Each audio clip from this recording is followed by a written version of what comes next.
Hello.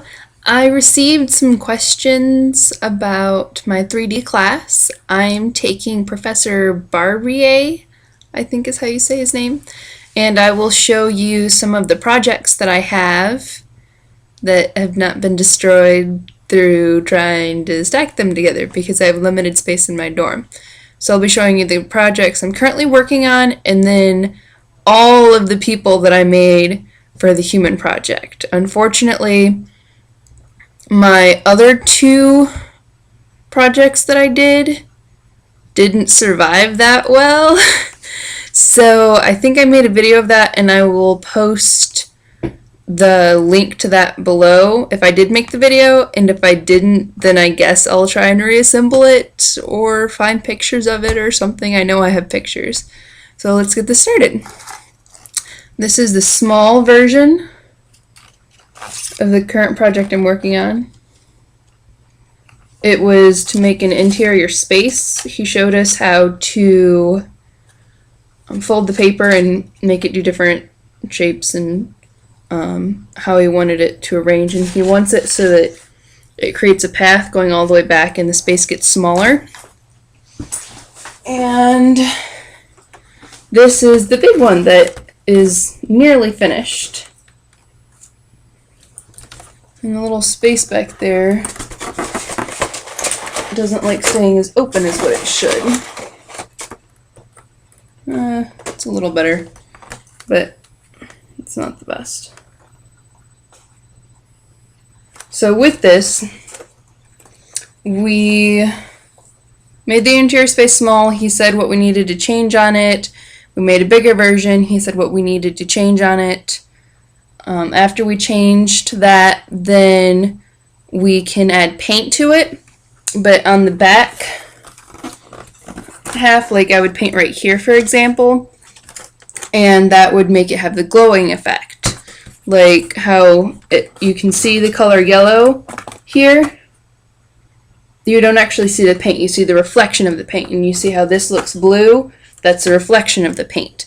So that was the goal with this. And to create the tunnel that curved and not have anything be symmetrical. So this is a little too symmetrical. It's not that bad, but it's a little much. It's not done yet, but that's where it's at right now. And now to show you my people. So I made most of my people out of sticks because with this assignment we were able to choose any type of material we wanted to. Most of his assignments you are either using paper or any material that you want. I've heard that there are some 3D teachers that require you to use certain types of material, like for example sculpture. Apparently there are a lot of teachers that have you do sculpture, and he's not one of them. So this sits on here.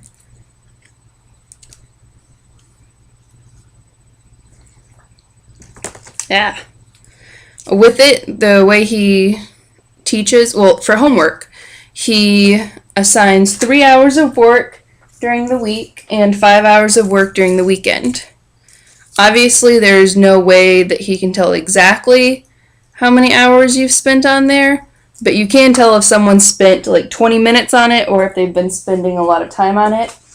Also, if you go above and beyond and do more work than what he's actually required, he likes that, and I highly recommend doing that. That will help your grade. Like, it's not like it'll take you from a C to an A kind of a thing, but it'll help. This is made out of hot glue and wire and paper for stability.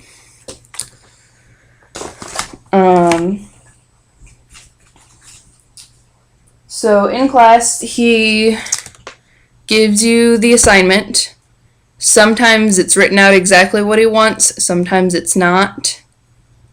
Then he will show you lots of examples that he's found on the internet or previous student examples or things that he's done. to help like get your ideas rolling. And then he has mini help sessions that I highly recommend going to because he can look at your work and tell you how to improve it.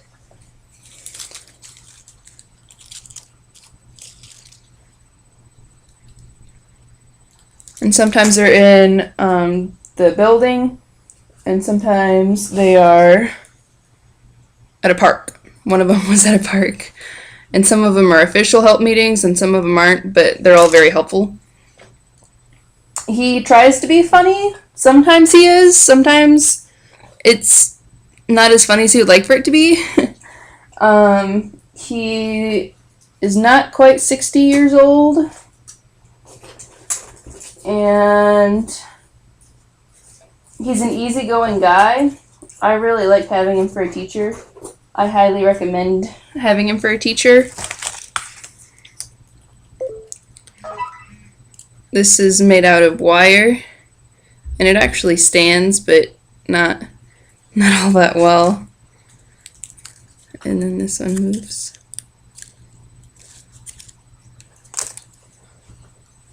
So this next one I'm about to show you is what my final one was. So it's a little lady with glasses and lipstick and a dress and stockings and heels. And she can actually stand, that's why the stick is in the back. It's because she can stand. And if you look here, you can see how I made her with hot glue and sticks. And then we had to create an environment to go along with the person. So I created a little wardrobe for her. A little closet, really. Out of sticks and dresses. Now, before you think I should be going into fashion instead of photography, I did not make the dresses. I bought them from the dollar store. Yeah, did not make the dresses. I did find one of my previous projects that is not completely destroyed through me trying to pack it. And